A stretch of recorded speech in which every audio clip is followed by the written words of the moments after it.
Baik Tribuners, jumpa bersama saya Rara Husa Azhar di program Live Event. Gubernur Jambi Al-Haris melantik Sri Purwaningsih sebagai penjabat Wali Kota Jambi. Pelantikan digelar di auditorium Rumah Dinas Gubernur Jambi.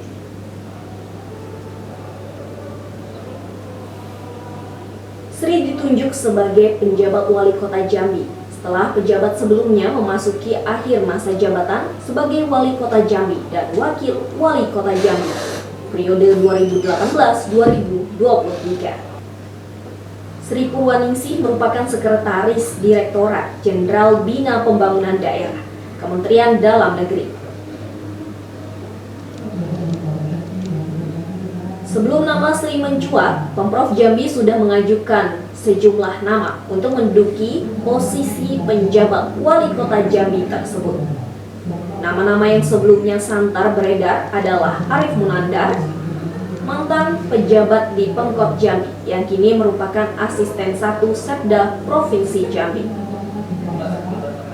Kemudian ada Kepala Dinas Perhubungan Provinsi Jambi, John Eka Powa, yang juga pernah menjadi pejabat di Pemkot Jambi era Wali Kota Jambi Arifin Manap.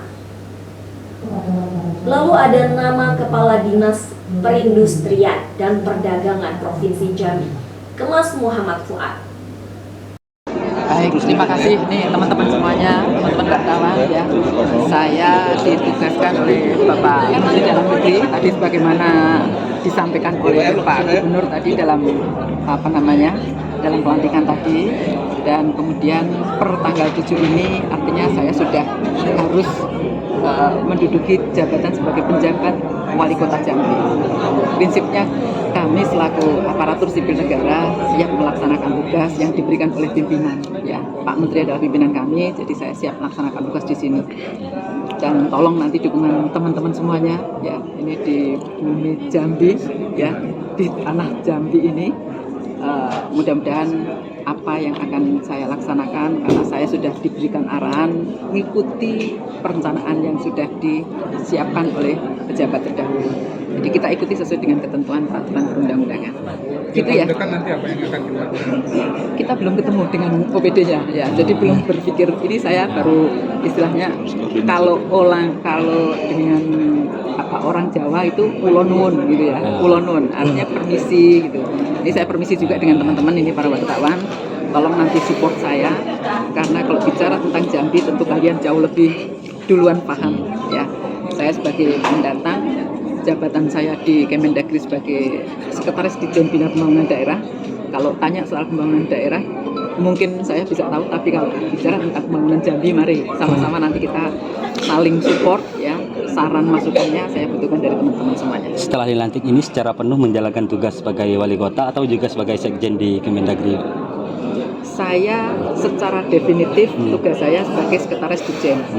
Nanti akan ada yang menggantikan saya, PLH Sekretaris Dirjen. Jadi saya mulai hari ini full ada di sini ya, dan akan minta support dukungan dari kalian semua.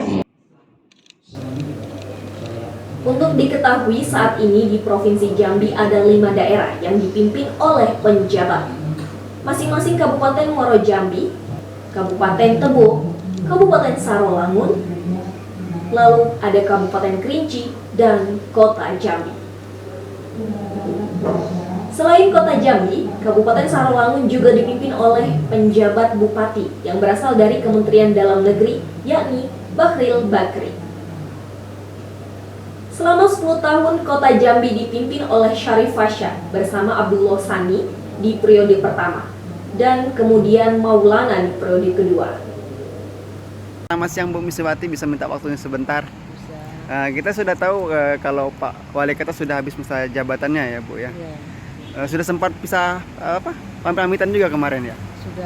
Sudah di Jumat kemarin kan? mungkin kesan-kesan Ibu selama dengan Pak Wali Kota Fasya apa nih Bu? Dia baik, perhatian dengan rakyat kecil, perhatian dengan bawahan lah gitu. Jadi, Selama ini. mungkin untuk Banyak kemajuan juga kan, jalan-jalan bagus. banyak perubahan lah semenjak dengan beliau gitu ya. Taman juga bagus sekarang kan. Oke, untuk harapannya bagi beliau yang sudah habis masa tugas mungkin ingin melanjutkan karir lagi, gimana Bu tanggapan harapannya? Semoga lebih sukses, Mm-mm. tercapai apa yang dicita-citakan. Oke, oke, itu harapannya Bu ya. Ya. Nah, untuk pengganti ya pejabat PJ Wali Kota Jambi yang baru, sudah tahu dah Bu dari mana? Belum tahu ya. Kabarnya sih dari kementerian, bukan dari lokal Jambi gitu. Nah, mungkin harapannya gimana nih dari Kemendagri gitu? Bisa lebih baik dari Bapak yang kemarin. Lebih baik ya. Memperhatikan rakyat, membangun negeri Jambi. Oke, terobosan-terobosannya lah Ya. gitu ya. Oke, terima kasih Bu ya waktunya. Selamat. Akademisi dari Universitas Nurdin Hamzah Fahrudin menilai penunjukan pejabat pusat sebagai penjabat wali kota Jambi dinilai merupakan jalan tengah. Melihat kondisi kota Jambi saat ini, tentu saja posisi penjabat wali kota Jambi menjadi incaran.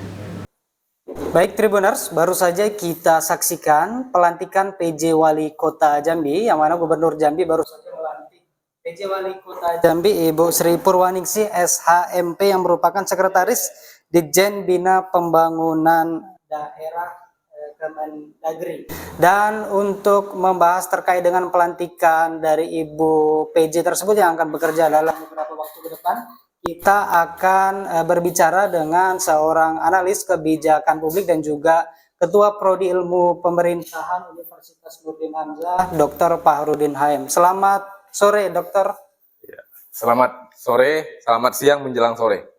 Oke Pak Dokter, terkait dengan pelantikan dari Ibu PJ Wali Kota Jambi ini akan bekerja dalam beberapa waktu ke depan. Kita ketahui bahwa Ibu PJ ini sebenarnya tidak masuk dalam yang diusulkan oleh pemerintah Kota Jambi Betul. ataupun pemerintah dari Provinsi Jambi. Kalau dari analisis dari Pak Dokter sendiri, apakah ada penunjukan Ibu Sri Purwaningsih ini, apakah ada latar belakang politik seperti itu? Ya, betul. Jadi saya melihat bahwa Kota Jambi ini kan barometer sosial politik di Provinsi Jambi. Ya, kemudian juga menjadi penyumbang terbesar DPT di Provinsi Jambi. Itu artinya sebetulnya keberadaan Kota Jambi, apalagi dalam konteks politik ini sangat diperhitungkan, sehingga berbagai kekuatan politik tentu akan menaruh perhatian terhadap Kota Jambi. Nah, salah satunya dengan PJ, karena kita tahu seorang PJ itu mengorganisasikan, menghandle banyak sekali kegiatan di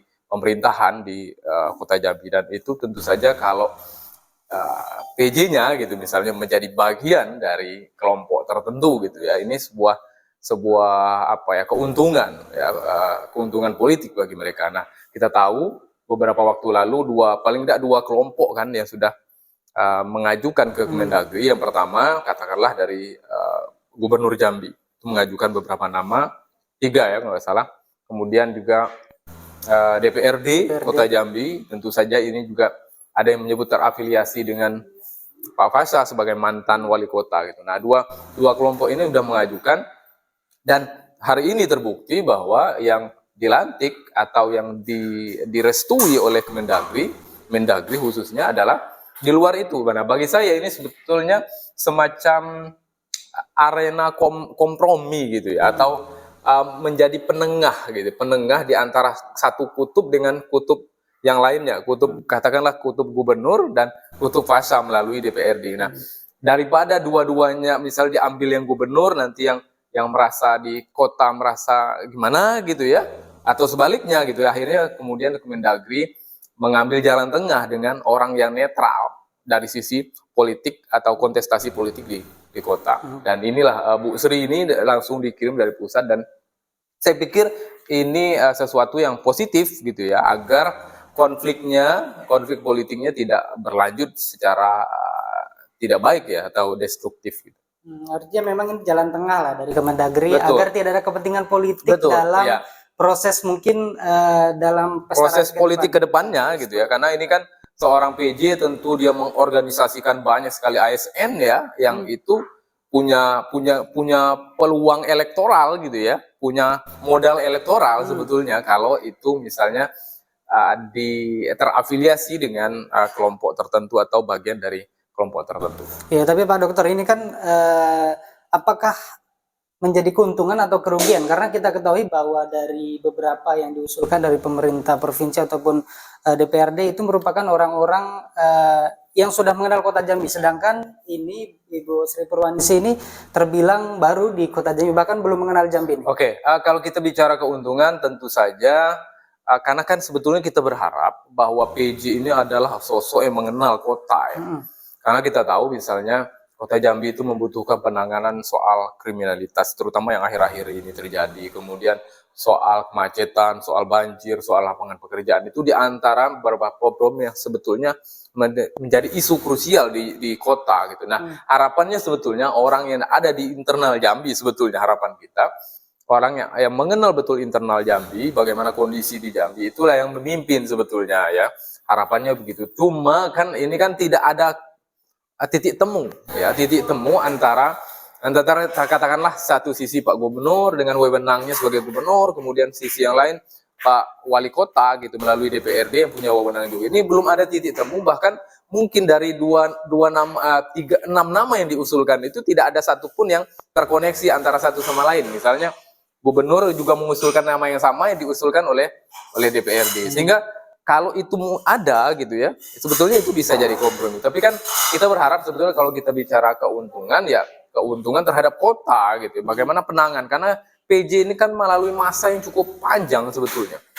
Ya, bahkan di atas 3 bulan ya, bisa sampai 1 tahun tergantung lembaga evaluasi. Nah, harapannya sebetulnya karena ini sudah fix ya, sudah bahkan sudah dilantik, ya kita berharap Bu PJ ini dengan nanti di bawah mengkoordinasikan sekda yang tentu saja memahami kondisi internal di kota bisa ya cepat beradaptasi.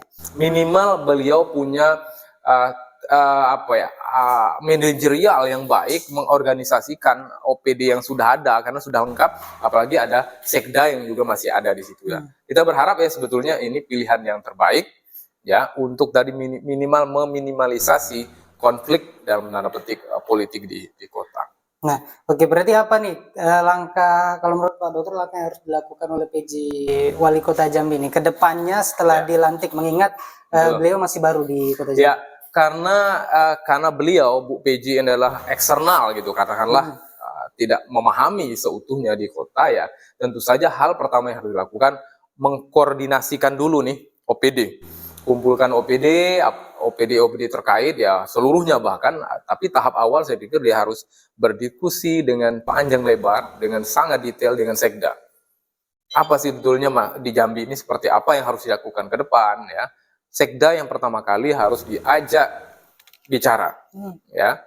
Tanpa dengan menafikan semua kepentingan yang lain, sekda harus pertama kali yang diajak, kemudian nanti baru mulai OPD-OPD yang sangat terkait atau OPD-OPD yang urgent gitu ya, menyangkut banyak aspek, misalnya apa PUPR gitu ya, kebersihan, kemudian apalagi pendidikan, kesehatan.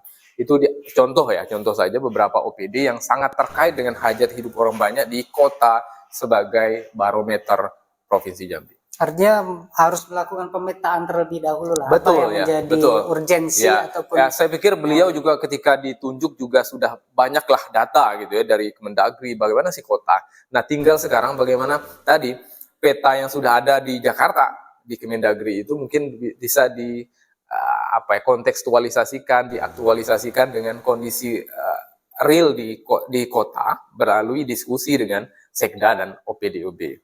Nah, berarti kalau menurut Pak Dokter, apa menjadi tantangan ke depan Ibu PJ Wali Kota dan apa yang harus mungkin menjadi prioritas dalam penanganan? Oke, yang pertama tentu konsolidasi ya, karena beliau eksternal, tentu konsolidasi bagaimana memahami, beradaptasi dengan lingkungan birokrasi di kota gitu ya, para kepala dinas, sekda dan sebagainya. Itu yang pertama di internal. Yang kedua tentu saja harus membangun komunikasi, kolaborasi yang baik dengan DPRD sebagai mitra pemerintah di legislatif. Itu artinya apa? Karena beliau orang luar sebetulnya cukup enak karena beliau tidak ada kepentingan apapun, kepentingan politik.